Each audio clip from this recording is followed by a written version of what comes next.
et nous accueillons aujourd'hui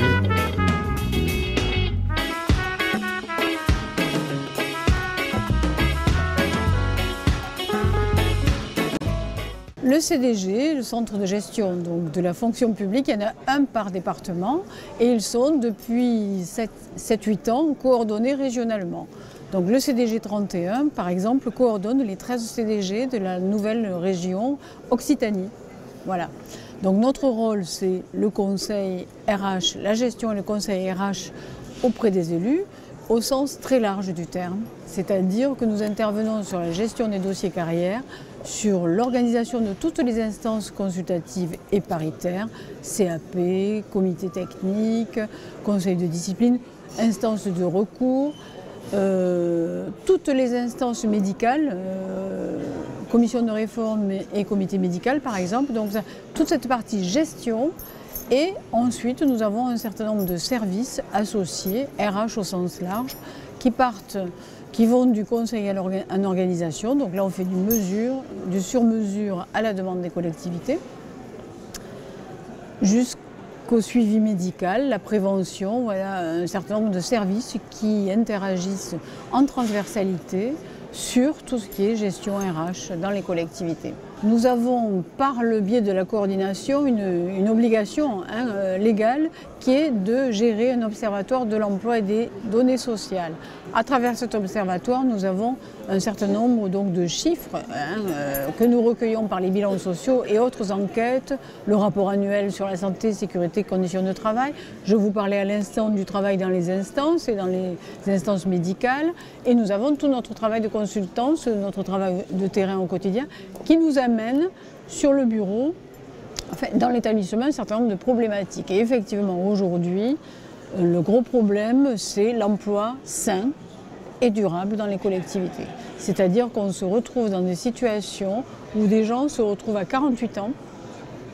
C'est vraiment la moyenne d'âge de toutes nos interventions en maintien dans l'emploi. Nous avons mené depuis 2011 800 interventions de maintien dans l'emploi. Ces gens-là, en moyenne d'âge 48 ans, sont cassés. On doit leur trouver un autre métier, un autre emploi, les reconvertir, les aider à se reconvertir. Donc ça fait partie vraiment des problématiques d'aujourd'hui et qui sont un enjeu pour vraiment éviter la casse et l'exclusion sociale. Parce qu'on va se retrouver avec des employés territoriaux à la rue qui vont partir en retraite pour invalidité avec 800 € par mois, qui n'auront pas de solution de rechange parce que souvent ce sont des catégories C, des gens peu diplômés, et qui n'ont pas suivi d'autres formations que les formations de base sur leur métier, leur seul et unique métier de base, et qui se retrouvent dans une vraie précarité. L'enjeu aujourd'hui, c'est de savoir que cette précarité, elle est annoncée, elle existe déjà, elle est annoncée pour des générations. Il y a un certain nombre de métiers, une quarantaine de métiers à forte usure professionnelle, qui sont repérés, qui sont connus de tous les employeurs, de tous les fonctionnaires. Donc l'enjeu, c'est effectivement, à partir de ces repérages, de prévoir des dispositifs non seulement curatifs, c'est-à-dire qui vont permettre de maintenir dans un emploi, de réadapter les postes, de changer de poste, mais dès le recrutement, et ça c'est l'enjeu de notre projet mobilité, dès le recrutement, sur des métiers dont on sait que la précarité est annoncée.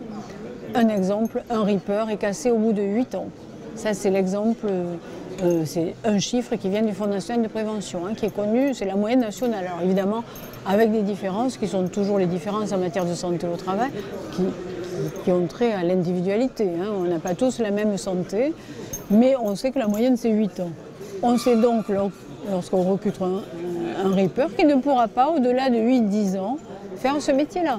Pareil pour un tas de métiers autour de la petite enfance, un tas de métiers autour de métiers de service à la personne, les aides à domicile, ainsi de suite, qui sont des bataillons entiers de gens en très mauvaise santé.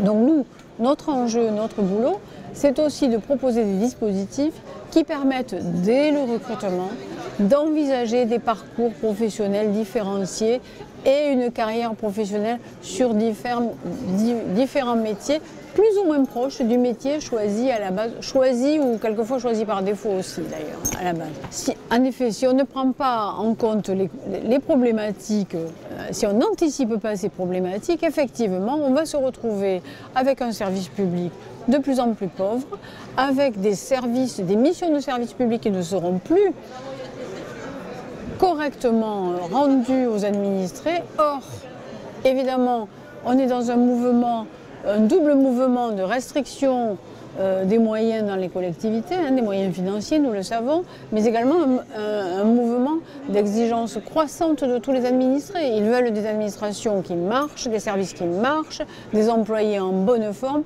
pas un absentéisme, pas des gens en moitié cassés, pour parler un peu trivialement. Donc il faut absolument qu'on se saisisse de ça, parce qu'on va sinon dans le mur. Grâce au financement du Fonds d'insertion pour les personnes handicapées, le FIP, nous avons monté une plaquette qui résume un peu tous les dispositifs actuels existants, qui évoluent en matière de reclassement notamment, qui résume un peu tous les stades et tous les moyens d'action que nous avons déjà à disposition aujourd'hui. On est en train de monter la plaquette dite mobilité qui nous permet d'avoir un outil dès le recrutement de repérage des aires de compétences proches, plus ou moins proches, et du coup des parcours de formation qu'il faudrait inventer, financer, mais qui existent, tous les référentiels existent. Nous travaillons avec des outils qui existent, des choses simples, c'est-à-dire le répertoire des métiers du CNFPT, et tout ce que l'on ramène, nous, du terrain, puisque comme nous sommes des acteurs de proximité, nous sommes sans cesse sur le terrain.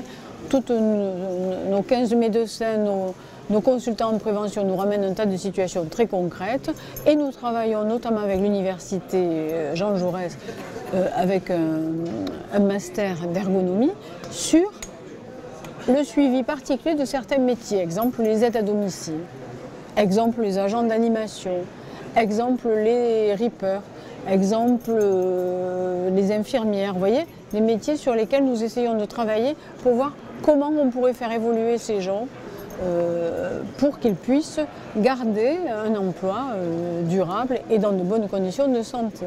Nous sommes partenaires de ces rencontres depuis le début, depuis le démarrage, parce que nous faisons partie des établissements institutionnels, partenaires de tous les jours des collectivités.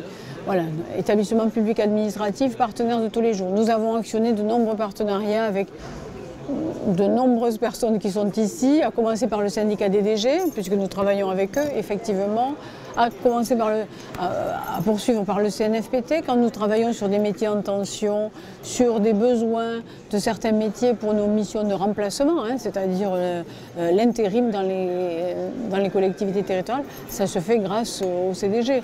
Quand nous travaillons avec tous ces partenaires, quand nous actionnons des dispositifs avec Pôle emploi, avec Cap emploi, avec la CARSAT, pour pouvoir maintenir des gens dans l'emploi ou former des personnes, parce qu'aujourd'hui il y a aussi des métiers sur lesquels on ne trouve pas certains professionnels.